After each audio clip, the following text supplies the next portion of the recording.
standing ovation for one of the greatest factions of all time.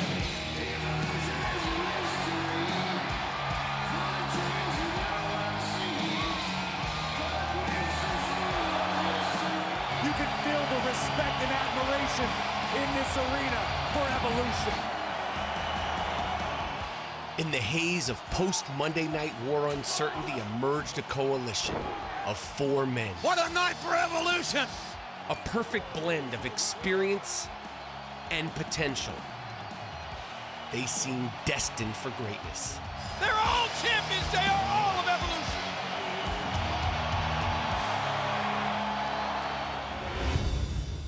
But behind the scenes, bad luck, poor decisions, and internal conflicts nearly derailed the group before reaching its potential. I was lost. I couldn't get out the curtain, man. I couldn't do it. Most of the guys who didn't like me were ass anyway. I said, Randy, the only one that can stop you is you. I'm the new big man in town. Oh, okay. Yeah, go tell your friends. Okay. Seriously, go. And you are hell-bent on doing it, and I don't know why. This is the story The RKO! of ruthless aggression's greatest faction. These guys are on top of the world now! The emotion overflowing. We are the best of the best. You cannot stop Evolution.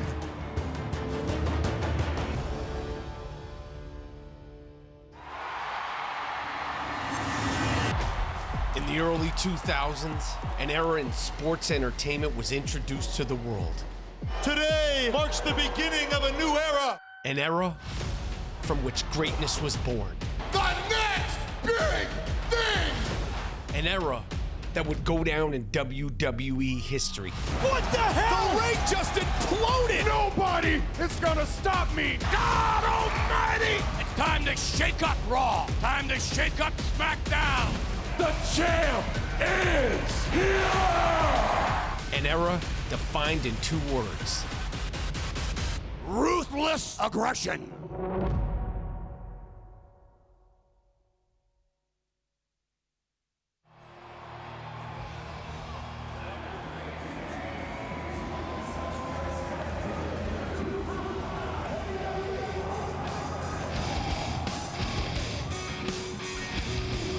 There is nobody that eats, sleeps, or breathes this business more than me. You guys talk about being students of the game. I am the game. The Triple H character has seen some, you know. Here he comes, ladies and gentlemen. He's been around since like 95 when he first debuted as the Greenwich Blue Blood. And, you know, in real life with the Click and the Curtain Call and all of that. And then in DX. By 2001, Triple H was in his prime then. Triple H was probably one of the top guys in the business, if not the top dog in the business. I've got it all. I've got the body. I've got the ability. He's as deadly as they come. I've got the talent. And I've got the brains. The cerebral assassin. He was at the top of his game. There's a hook to the leg. Can he? Yes! Yes! The game! The game! The game has done it! The game has become the undisputed champion! He was our Ric Flair of that time. Rick, to me, was the ultimate showman. You know, as a kid growing up, I loved him. He was just loud and could talk and was exciting, so I was just naturally drawn to him.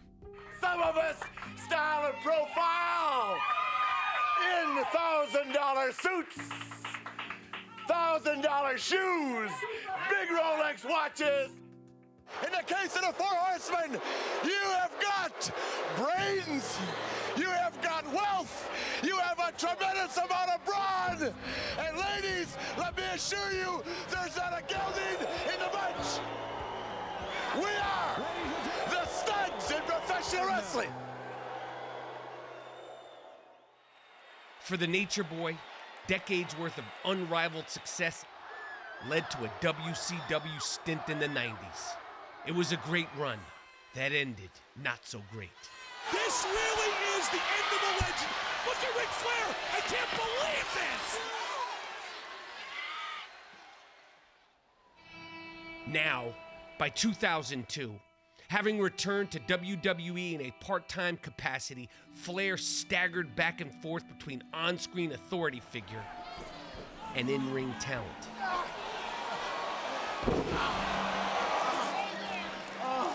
He was clearly struggling to reignite the fire that made him great. When he came in the door here, it was a different Ric Flair. Very, very unsure of himself. I was lost. It's the best way to put it. As I watched him, I realized even more so, like, oh my, he's playing Ric Flair now.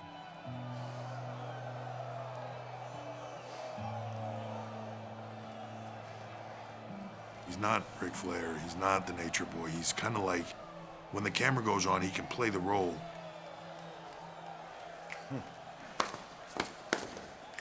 But outside of that, he's just like a beaten dog.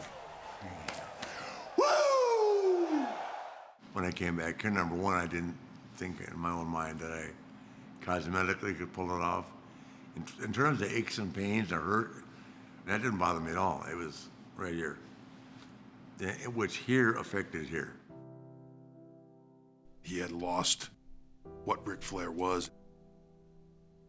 I could see him losing more and more and more of it, more and more confidence.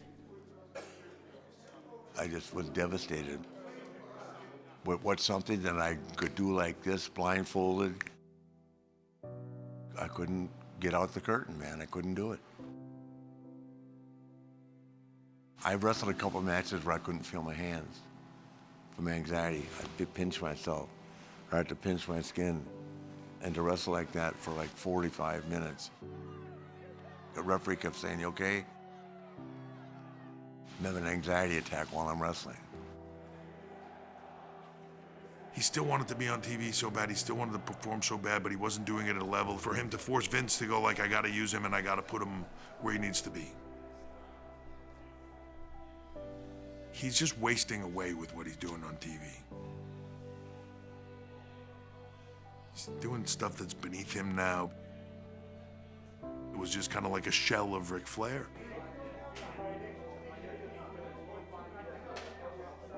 As I got to know him, I was like, man, I just wanted to help him and try to get him back to being what he could be, you know?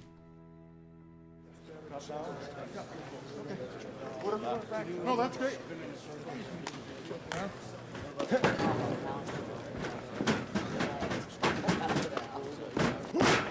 We just started to form this friendship, and I got to love Rick as a person.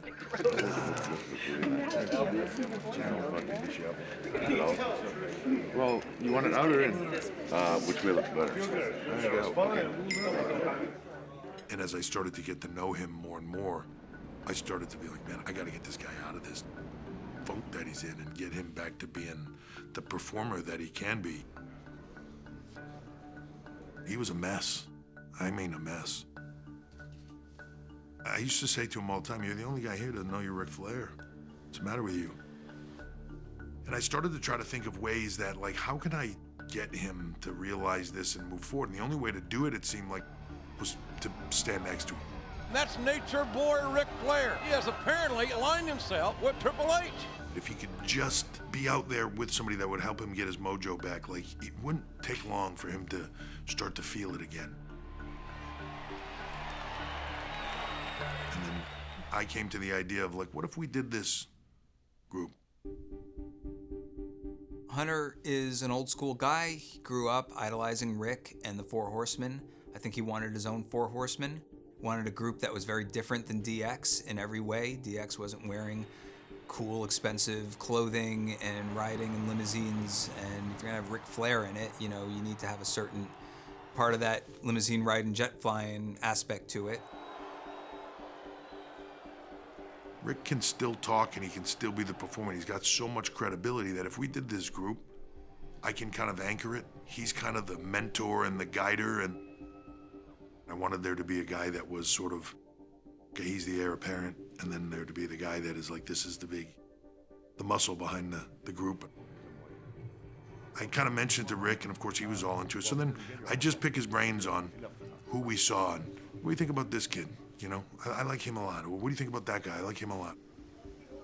So then I went to Vince. He's really not big on factions, so it took me a few times and laid it out. And I'm like, if you give me 2 guys, I will make them main event players. And I will turn Flair back into Ric Flair. And he was like, this could work. You know, like I think this could go. You had Triple H, who was one of the greatest stars of all time. You had Ric Flair, who had the most championships of all time. That's an incredible rub. But it's also a lot of pressure.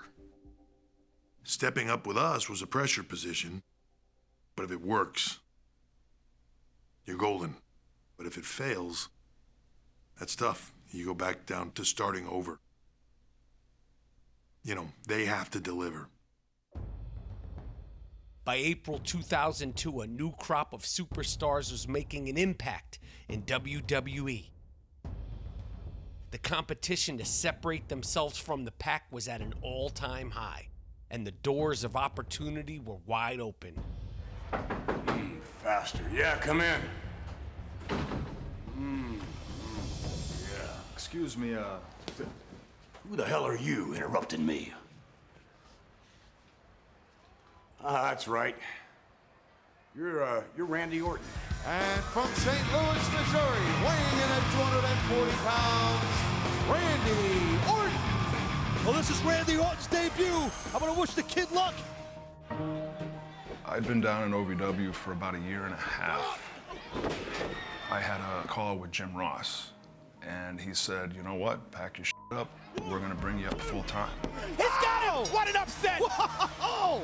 So I was ecstatic, but it was frightening. You know, I was a young kid, and no one knows what the future holds. Tonight, you have the greatest opportunity of your young career. Randy Orton has star written all over him. He's up there. Whoa! Eventually, I went from SmackDown to Raw, and I was about to get going.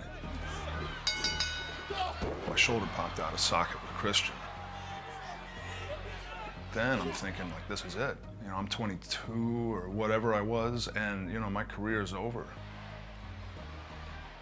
All this hard work, all this potential, and it's gone. A couple weeks after my surgery, I started doing the RNN updates. Now, the doctors tell me that a normal person with this injury, they'd be out 9 to 12 months. But the fact of the matter is, with my drive, with my athleticism, with my commitment to all these people, I will be back in a mere 3 to 4 months. I came out with my arm in a sling to inform the world that I was gonna be okay. It's supposed to be a babyface type feel, type moment. And that Montreal crowd all over me, and it was great. Wait a minute. And I promise. This is disrespectful to these Canadians. I promise to write back and respond to everybody who emails me back. Everybody right away was like, oh, we got something here. Yeah, we got breaking news. Oh, God. Hi, Randy Orton here with another special injury update. I have great news to announce. We didn't want to have to reintroduce Randy to the audience. We've got a bump in the road, but it's not a stop.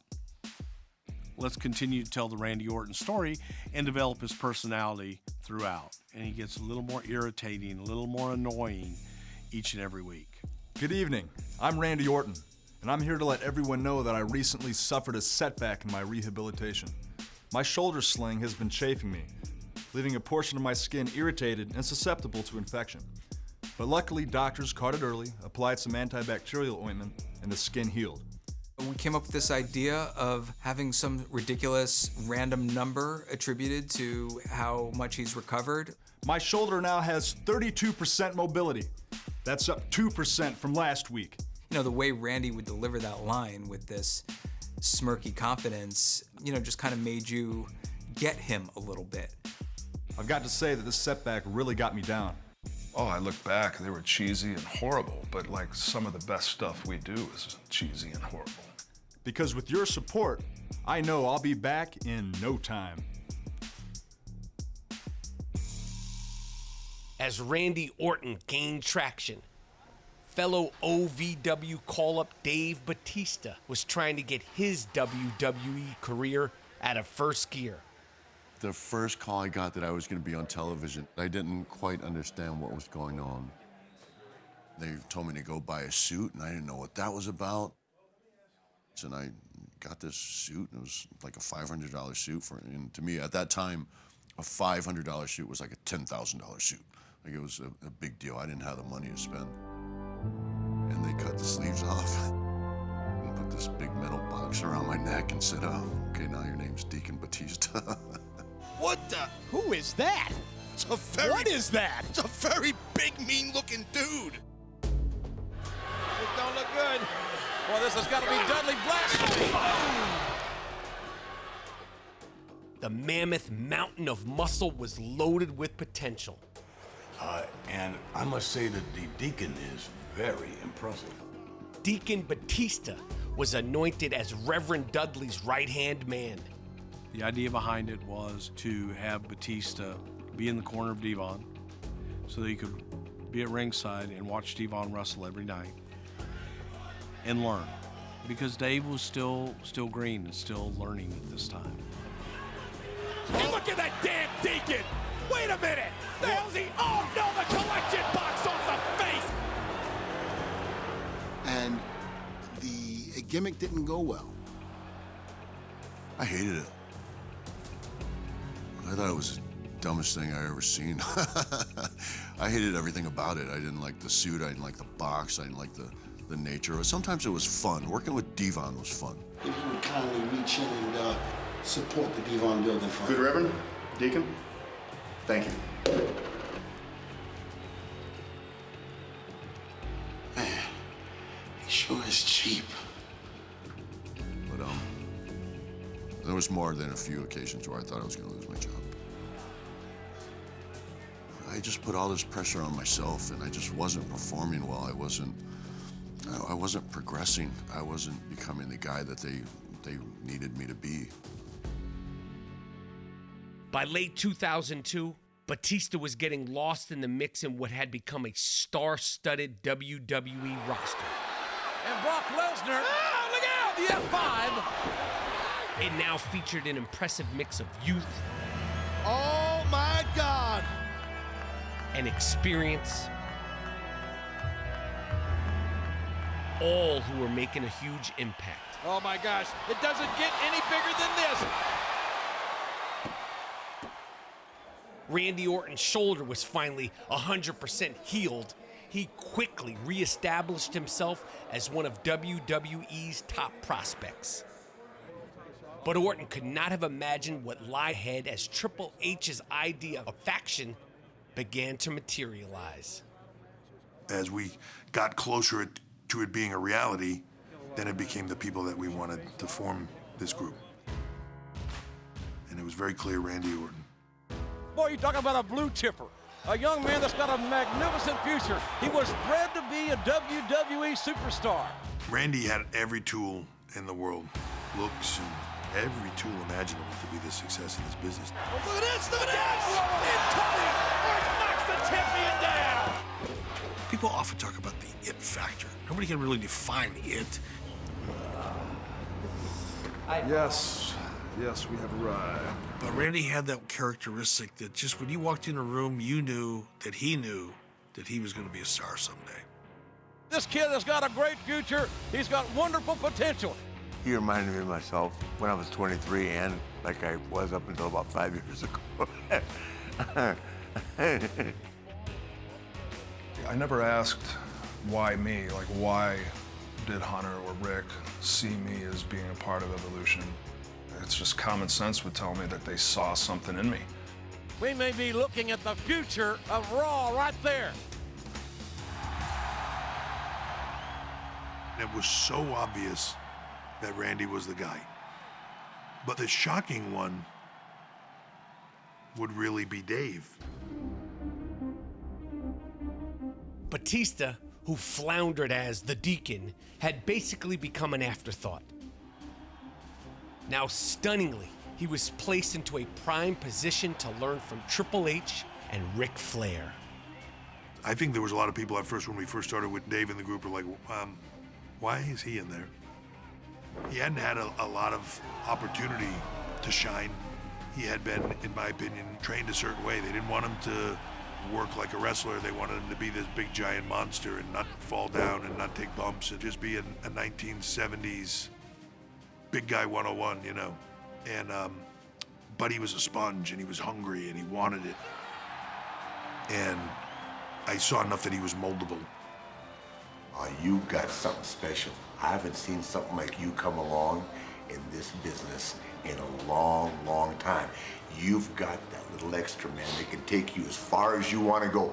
Batista just loaded with muscle and speed and power. About 6'6", 313. Look at the face on this dude, man. This would set us up with two of the greatest wrestlers that have ever lived. Randy and I are very giddy about the idea of us being paired with them. Hey, what's up, man? What's up, guys? You guys are looking good, man. Being able to get into a car with Triple H and Ric Flair and just ask questions and then go out there and put that into practice, probably sucking and then getting chewed out in the back, but learning from every mistake along the way. That's the dream. You couldn't ask for a better situation when you're those two. With its pieces now in place, the group was ready to be unveiled. The only thing it needed was a name. Arn Anderson and I were talking one day, and he was like, man, I'm stuck on this name for you guys, man. There's never been a unit like this before. It's almost like the chart with the Neanderthal. It's like the evolution of the business right there. And then he was like, maybe we should just call it Evolution.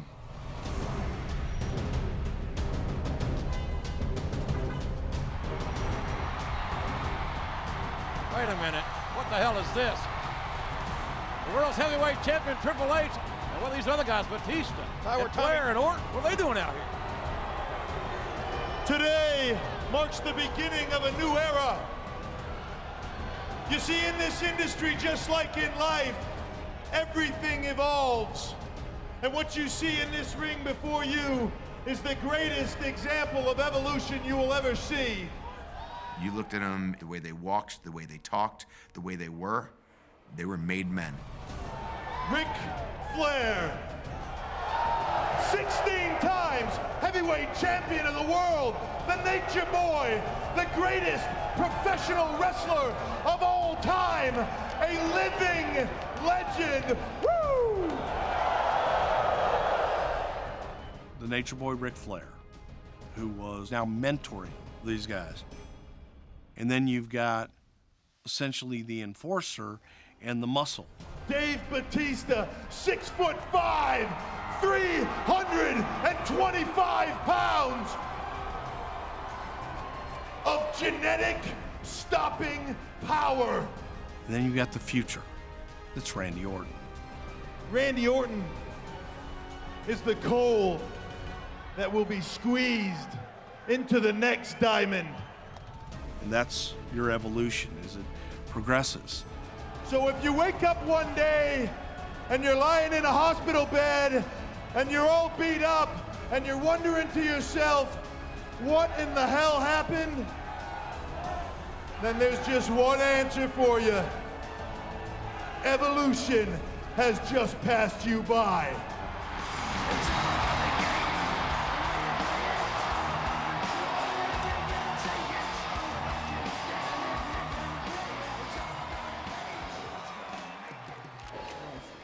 Hold it. Dave, Randy, listen, let me talk to you guys. Pull them in a room, and I said, so you are about to hit the hate button from everybody, right? Like, you're gonna sit next to me and Rick, and every single person in this room. They're gonna tell you, "Why, man, well, this is a great opportunity for you, all this stuff," and they're gonna bury you. They're gonna bitch, complain. Like all of a sudden, everybody that you thought was your friend, you're gonna find out they're not your friends. You have to make a decision today, and I want you guys to tell me how you feel about this. Because if you come with us right now, I'm gonna do everything, and he's gonna do everything possible to make you guys successful. But if you're concerned with what everybody else is saying about you in the locker room or the way they feel about you, tell me now and I'll pick somebody else. A lot of guys, they're gonna hate you for it because they know where this is going. He said, but do you want to make friends or do you want to make money? If you want to make money, jump in this car. And I jumped in the car. I got f***ed with a little bit, and I didn't have many friends. Oh, I felt a lot of animosity. A lot of animosity. Do I really deserve to be here? And a lot of guys are saying I don't. There's got to be a part of me that's going to listen to that and wonder. So I was doubting myself still a lot at that time. And they both came to me separately at various times and were like, boy, you weren't kidding. Holy cow. When two people are kind of plucked and anointed in that position, especially at that point, it's like, well, what have you done to quote unquote earn that position? Everyone, there's a little bit of them that's like, that guy, that should be me. It's a big money in our pockets, baby. For the people that are angry about it, it's just me. I go out of my way to make sure they're more angry about it. I'll give them a reason to be angry. I will give them reason to think like, well, that cocky prick thinks he's something special because he's with them. Like all that. Yep. Yeah. You don't like it, huh? Too bad. That's the way it is. At the same time where I wanted the people to like me, it's like most of the guys who didn't like me were ass anyway, you know, so. I said, as of today, you're stars. Act like it. And being accompanied by Ric Flair at a combined weight of 563 pounds, Randy Orton and Batista. With an unprecedented amount of scrutiny coming from all directions, the time for Orton and Batista to prove themselves was now. One night, it went horribly bad. Everything we'd been working on, they'd forgot, and I said, Dave, you have to forget everything that everybody taught you up until this point. We're gonna reboot you from ground one. And Randy, this stuff is easy for you, but if I see you out there not taking this seriously like that again, we're done. I remember having the title at the time because I came in the locker room and I threw it, made a huge racket, and I said, that is the last time that'll ever happen. You guys gotta get your together. We start over as of this moment, or we're done. Because I'm not gonna have that happen again. Triple H's ultimatum was loud and clear. Orton and Batista's opportunity to respond came in a tag team match against veterans Devon and Bubba Ray Dudley. Accounts of what occurred in the ring this night vary, depending on who you ask. We just got in the ring and Bubba just came full on running at me.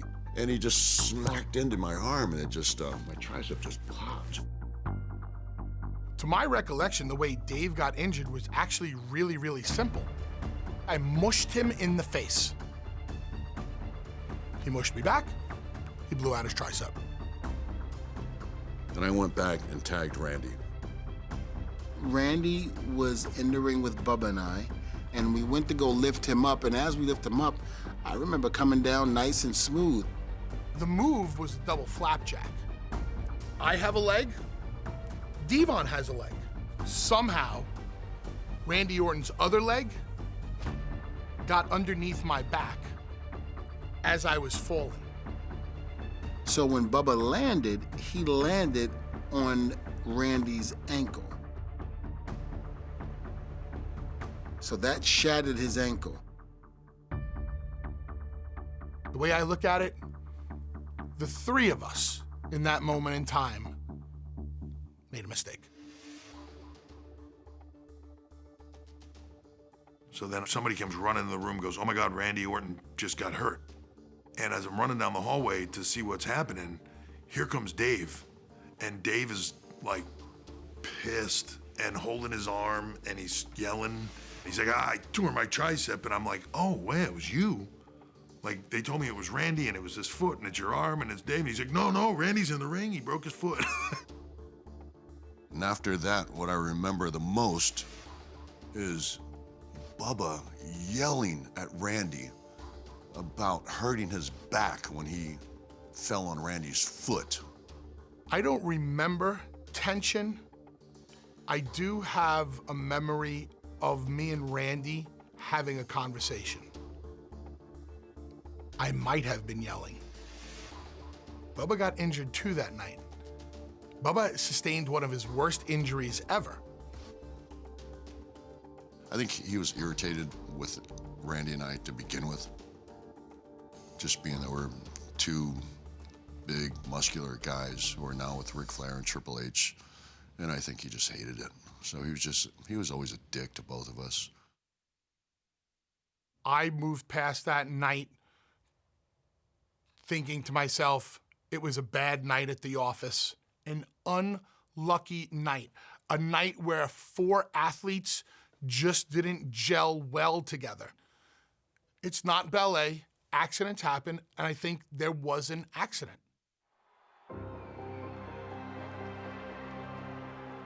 At this point, these guys are just 2 young green guys. Like, I felt so bad for them because as much as I'm like, oh, this sucks, imagine them, right? They get the opportunity of a lifetime and pow. Imagine they were crapping themselves thinking the whole thing is doomed. It was horrible. I was continuously afraid for my job. My job wasn't secure at that point by any means. I was just another big meathead. Here I am again, a couple weeks after I heal up from my 4-month hiatus with my shoulder, and oh my God. And for us, it was a gut blow. It's really tough to start something so huge and then you have to stop it. I mean, you have this group that arrived with a lot of importance behind it. Yeah, there was like a what do we do now kind of aspect to it. Just 1 month after Evolution's debut, Triple H's goal of elevating 2 young stars seemed destined for failure. Triple H and Ric Flair were left to fend for themselves.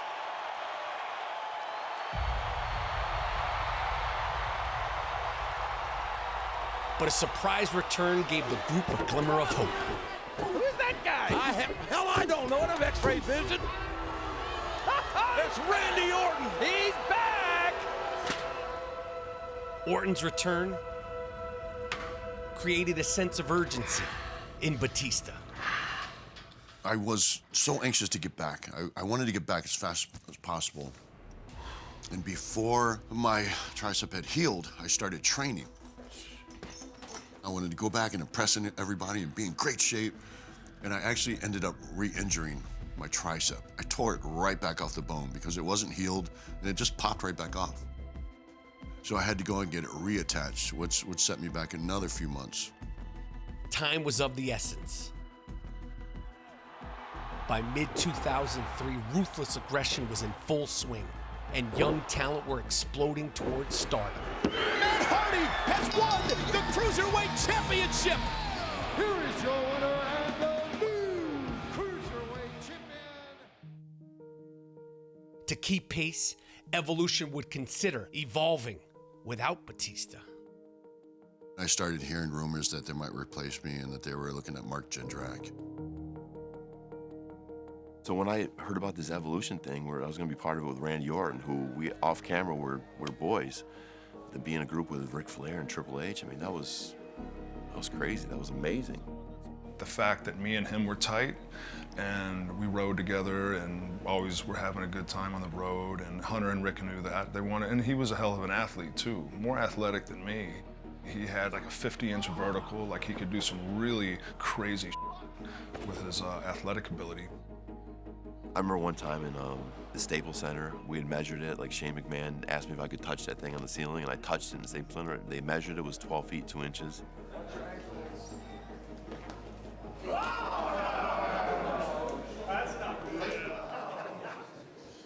But I was a little immature, I think.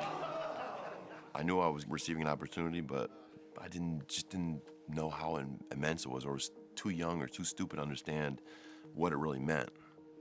And what I did see of his personality backstage, he didn't take the business seriously. Triple H wanted us to travel together, to kind of start forming that bond on the road, you know, just talking wrestling, talking X's and O's. The event treats the guys. Serious talks that turned into like goofy times between me and Orton, goofing around and stuff. I think we were in the car together for 2 hours. It was like being in the car, and there's no offense, but it was like being in the car with a third grader. I'm not kidding. At one point in time, they had one of those wheels that you push the button and it makes animal noises. Like the thing spins around and whatever animal it lands on, it make the noise, and the two of them are in the back of the car making animal noises. T is for Tasmanian Devil. That's guys. And like I look at Rick at one point, I was like, "Did you do this with Harley?" And he just laughed, and I'm like, "I'm gonna pull over and throw both of them out of this car in a second. Like I can't take this." Because Orton and I were always goofing around and stuff, maybe him and I were bad together, like us together was immaturity, and I don't know. When I put Randy in the car with just us, because Jindrak wasn't on one of the tours, I'm like, he's great. When he's not with the other guy. When he's with Jindrak, I'm gonna throw them both off a bridge. So I told Rick, I was like, never put the two of those two together in the car with us again. I mean, ever, and I don't want to ever be in a car with Jindrak again.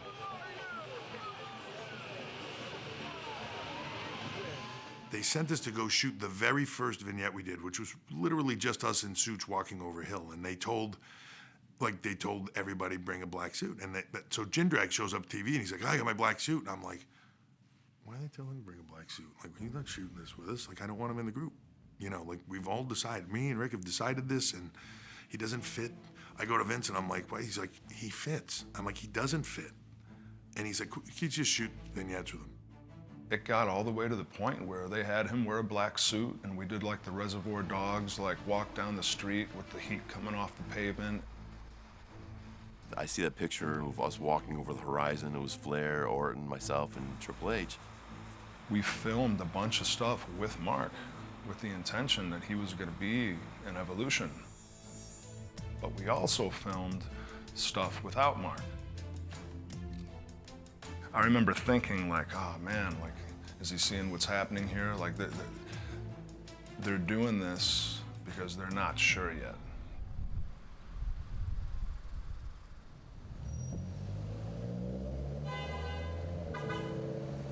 My worst fear came true when we were in Madison Square Garden. It was Raw. Vince McMahon called me in his office. He said, I think at this time it might be a better move for you not putting you in that group. But we think we're going to put you with Garrison Cade in a tag team. It was tough because we were close. He was my best friend at that point in my career. Spent a lot of time together, and to see him upset about that, and anybody would be upset. That's a thing to have to go through. Triple H, I think, was the final guy who said, he's out. I can honestly say he was right. Whoever made the decision to take me out of it was correct in doing so. If he would have asked me, like, hey, why am I not in the group? Did you not want me in there? I would have said, yeah, Mark, I'll just be dead out honest with you. This is a business thing, it's not a personal thing. I like you, I think you're a good worker. Doesn't fit the group. It was tough to handle, it was tough to grasp, because what could have been a multi-million-dollar position turned into, like, I ended up having a mediocre run in WWE.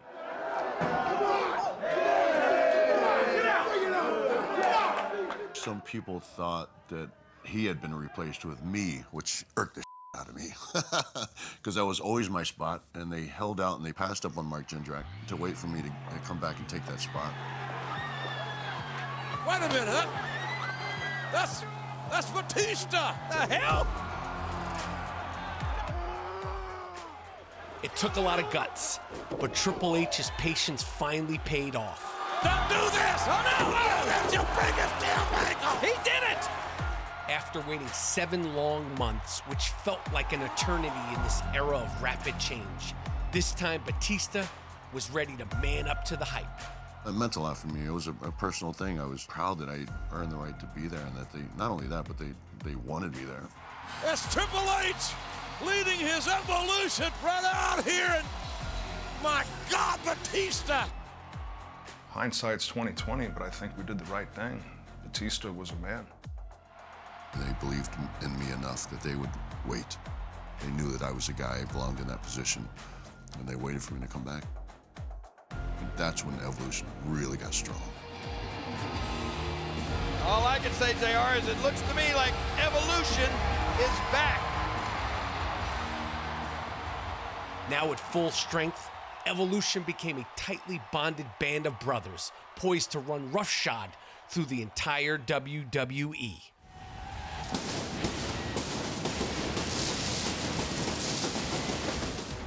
And by year's end, history would be at their fingertips as not one, The RKO! The Intercontinental title is now in the camp of Evolution.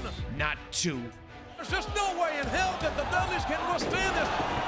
You gotta be kidding me! We have new World Tag Team Champions, and it's Evolution! but all members of the group would walk away from Armageddon, Triple H has got the hook of the leg! I can't believe it! reigning supreme. What a night for Evolution! They're all champions, JR, all of Evolution!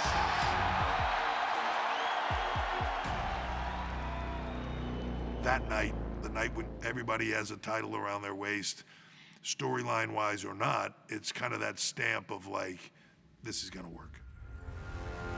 Evolution's back, baby. We're on top of the world. We're on top. Evolution on top.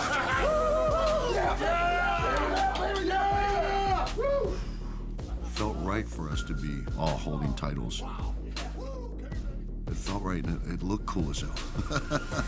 We have all the gold, so we make all the rules. We were the anti-heroes. You know, we were supposed to be the heels, but people loved us. Me and all my high school buddies would walk around, and we so badly wanted to be Evolution because we thought they were so cool and they were so cocky. We're very much a rebirth of the Four Horsemen, but you know, we modernized it. Evolution has arrived. We made it suit the times.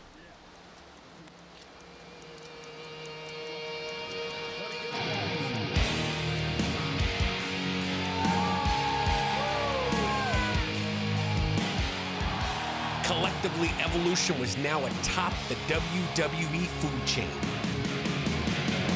Evolution is a mystery, full of chains that no one sees. Clock makes a fool of history.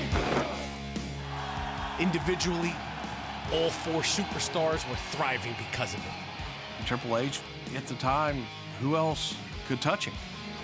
I'm Triple H. I am the game. And with me, there is no hype necessary. It's bigger than DX. It's bigger than the Four Horsemen. It's the biggest monopoly in the history of the industry. And Ric Flair is back to being Ric Flair. Everybody wants the Ric Flair we know and love. You know, the jet flying, the limousine ride. That's who we want. And that's who we were getting with Evolution. Woo! It's LA, bitch. We're going down to the strip to party. Woo! With the champ all night long. Woo! Rick was a part of something that was the top of the business. So Rick felt big. Rick felt like, okay, this is on me. I'm the top dog again. You know, woo! And look at Big Dave. I mean, look at you, Dave. What's causing all that? What's going on? The biggest guns of all time. At that time, I was falling on a cloud a little bit, but I knew what I wanted to be. I knew what I wanted my matches to be, my careers to be, my programs to be, my storylines to be. I just came into my own. Randy Orton. Legend killer. What? What? Oh, my God! Oh, I don't believe you just did that! The Legend Killer gave Randy a moniker. He spit in my face, and then he kicked me down that flight of stairs. That's really where my career took off. For Evolution, everybody's at the top of their game. This is the future. You took notice.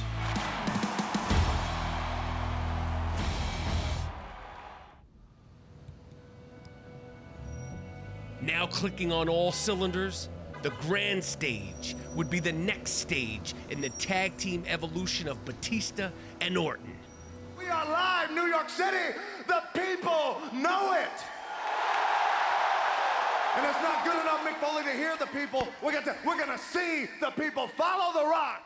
By 2004, The Rock's Hollywood career was on fire.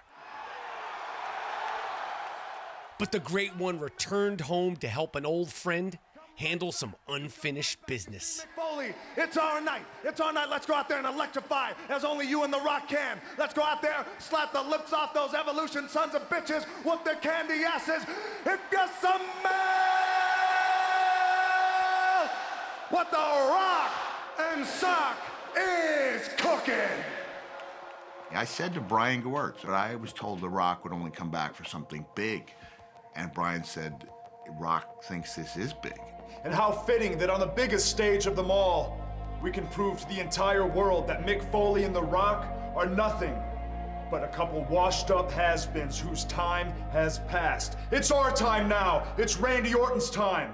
It's Evolution's time. And nothing can stop us from making history tonight.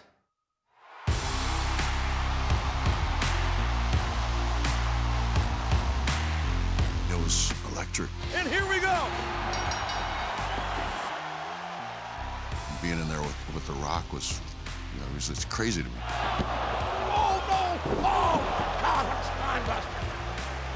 And that decision by The Rock to come back and be a part of WrestleMania and to be a part of the show and to elevate everyone in that match. And The Rock now rocking and socking on Batista. It was huge. And Randy Orton with the RKO. Beautiful. Out of nowhere. Beautiful. Out of nowhere. And Evolution wins it. Look at the celebration by Evolution, JR. For those guys to get a win over The Rock is something that you'll always put on your resume. These guys are on top of the world now. After WrestleMania, Evolution continued its reign of dominance in the era of ruthless aggression. That's what it's all about in this business. Evolution. But who would emerge as the top dog within the top faction? Well, the question here, will Randy Orton become the youngest World Heavyweight Champion in the history of the WWE here tonight? Randy Orton, no one questioned whether or not he would be the future. The only question was, how long is it going to take before he just takes over from everybody? Randy was ready to rule the world. Oh my God! He's done it! Randy Orton has done it! Destiny to Earth! The youngest world champion in history! In less than 2 years, empowered by Evolution, Randy Orton turned all that unrealized potential into reality.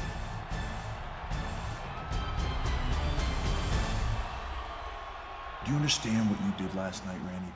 Do you understand what being the World Heavyweight Champion means? You rely on that talent, and you rely on that ability, and you rely on what brought you to the dance. And do you know what brought you to the dance, Randy? Evolution. Triple H had delivered on his promise to make Orton a breakout star. But what happened next caught everyone off guard.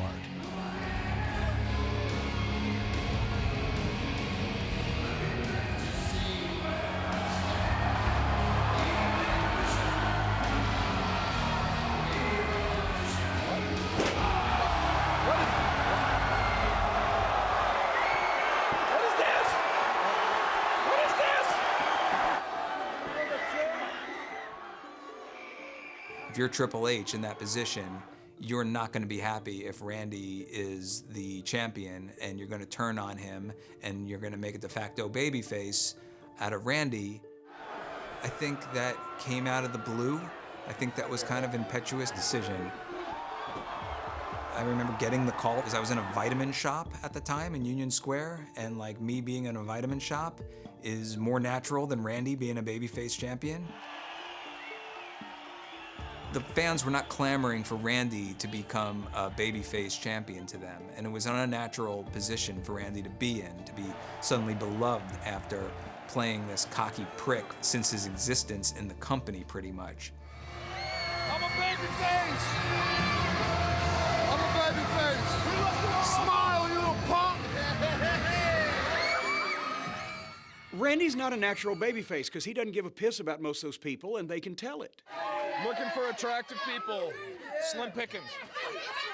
Sometimes a guy is a natural babyface. Randy's on the other side of the fence. He's like, I don't want to be around you people. You piss me off. Get away from me. I'm the new big man in town. Oh, okay. Yeah, go tell your friends. Okay. Seriously, go. You gonna rush? Seriously, go. With Evolution, Orton had the protection, the guidance, and the tutelage of two of the greatest of all time. What are you doing? But now, on his own, as the youngest champion in WWE history, he reverted to the immature ways that held him back earlier in his career. At 24, I became the youngest world heavyweight champion, and I don't think I was ready. I was young, and I didn't know what it was to be champion. You know, it got thrust upon me, and I had a lot of learning on the job. He was a kid. You know, go out there and represent us. Randy wasn't ready for that. Hell no.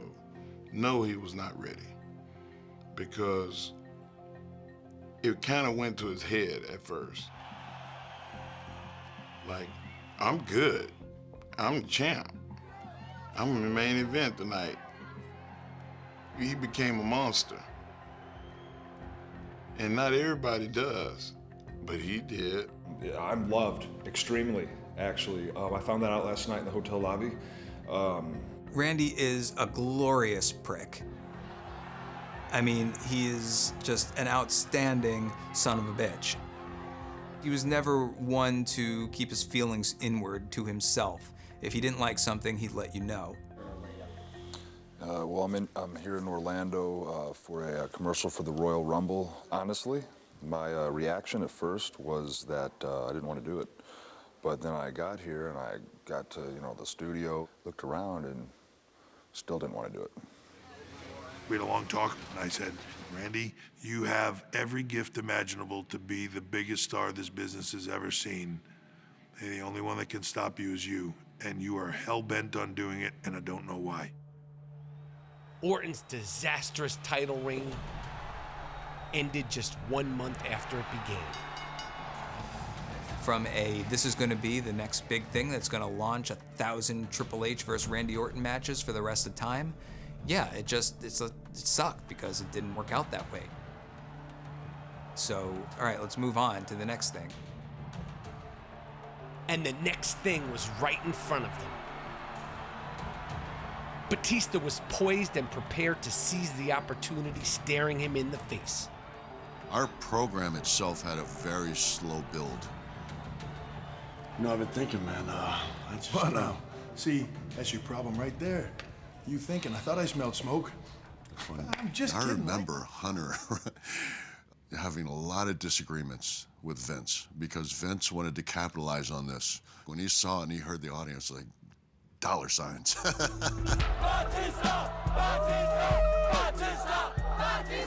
But Hunter was just very adamant about stretching this out, making a slow build, so when we got to WrestleMania, it would just erupt. When people started to see it like, hey, something going on with you and Dave, like where this could be really big, then it became the slow it down. Let's let this draw out. Let's let them be begging for this guy to turn around and punch me in the face before we let him turn around and punch me in the face. I won't come out. Won't get boxing match. That's cool. Yeah, that's cool. Unless he really starts kicking your ass.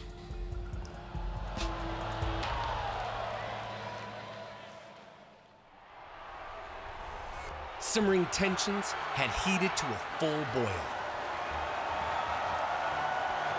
No, Spinebuster! No! And Batista beats Cena! By winning the 2005 Royal Rumble, Batista will be in the main event at WrestleMania 21. it became Batista's choice. Challenge SmackDown's WWE Champion or challenge for Triple H's Heavyweight Championship on Raw. I mean, why shouldn't he go to SmackDown and make that money and wrestle JBL for the WWE Championship? I mean, hell, that's a championship he can win. You know how hard it is to find a white limousine and get those stupid big horns put on the front to make Dave think that JBL was trying to run him over? It's all for nothing if the big idiot gets here tonight and decides to be selfish and stay on Raw. You are a genius. You may be the most intelligent human being I've ever met.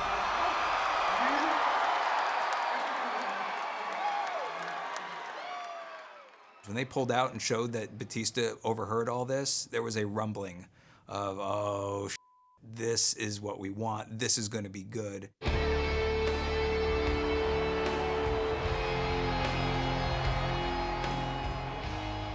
Everybody knew. Everybody knew he had heard this conversation. They knew he was on to us. They're just begging for Dave to just turn around and powerbomb me. And then it's one of those things where you know it's coming, and the characters don't know it's coming, in this case Triple H and Rick, and then when it happens, it's just this huge release of tension that's been building with the audience wanting Dave to finally do what he did to Triple H. Hunter, I've known what I was gonna do for a long time.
It's hard not to take so much pride in seeing that come, especially for somebody that you like so much and that you think so much of, and that you know has worked so hard to get there. It's one of those like great feelings backstage where you go like, wow, this paid off huge. This investment paid off huge. The storytelling, the performances, everything came together and clicked. And now we knew, you know, it was money. Hunter, I'm staying right here on Raw. And on WrestleMania, I'm taking the World Championship from you. That was the moment of, all right, kid, we're going to go with you.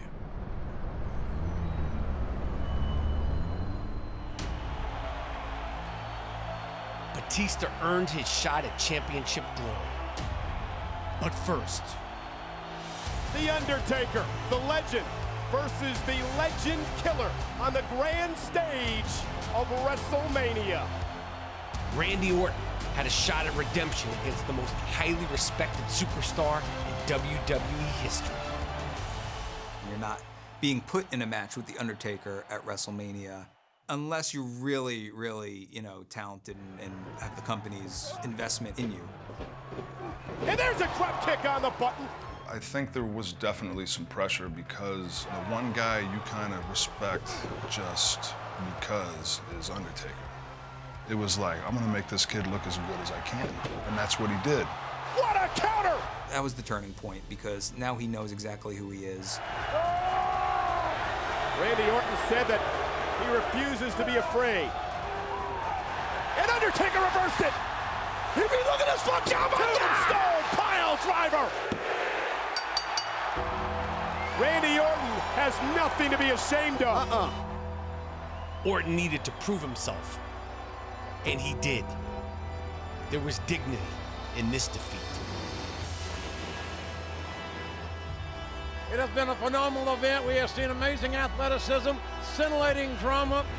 But ladies and gentlemen, the #1 contender, Batista, the 10-time champion, Triple H. The main event is next. And the crowd was like, it's weird. It was like an eerie silence. Not like a silence, there was rumblings, but you could tell that they were just waiting for this to just pop off. Triple H taught Batista everything he knows, but he didn't teach Batista everything Triple H knows. The emerging star in Batista overcoming mentor in Triple H. And a lot of people didn't think that Dave would make it. Oh no! Batista feels it! Batista bomb! Can Batista pin him? Yes! The beast has been unleashed! The winner of this bout and new World Heavyweight Champion, Batista! It was special. I legit broke down when that match was over. Like, broke down. I think I cried for 3 days. And Triple H, he made me a star. I mean, he made me a star, single-handedly. He just, I don't know what I would have done without that dude. I mean, he made me who I was. The intent is we start this group, we let it run for as long as we possibly can, and then you hope that Dave becomes a star, Randy becomes a star, and as the group implodes upon itself, that it's then getting them to be bona fide WrestleMania main event stars, and it worked.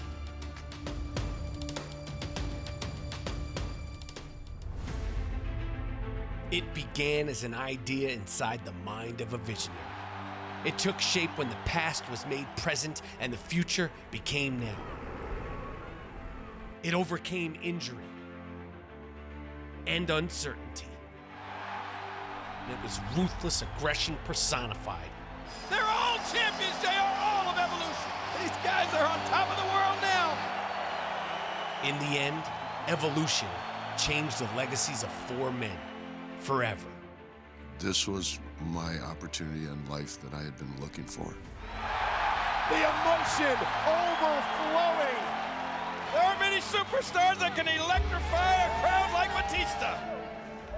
I've been given so many opportunities because of my stint in Evolution, because the right people saw that there was something special about Randy Orton. Orton says he is a one-man dynasty. There's not a man, woman, or child on earth that can deny that. I had serious self-confidence issues, but gradually, with them, I just had so much fun, and I got it back. We're going to have bright lights, big cities, pretty ladies, champagne. We're throwing a party for the champ. One of the big key flagpoles in the ground of the Ruthless Aggression era is Evolution. Evolution once again with the World Heavyweight Championship. You can argue about who was most beneficial for, and you can make an argument for every single one of us. The celebration is just about to begin. Evolution on top of the world. It was about all of us. It wasn't about one, wasn't about two, it was about all of us. And it was successful for everybody. If you don't have what it takes, then Evolution will leave you behind.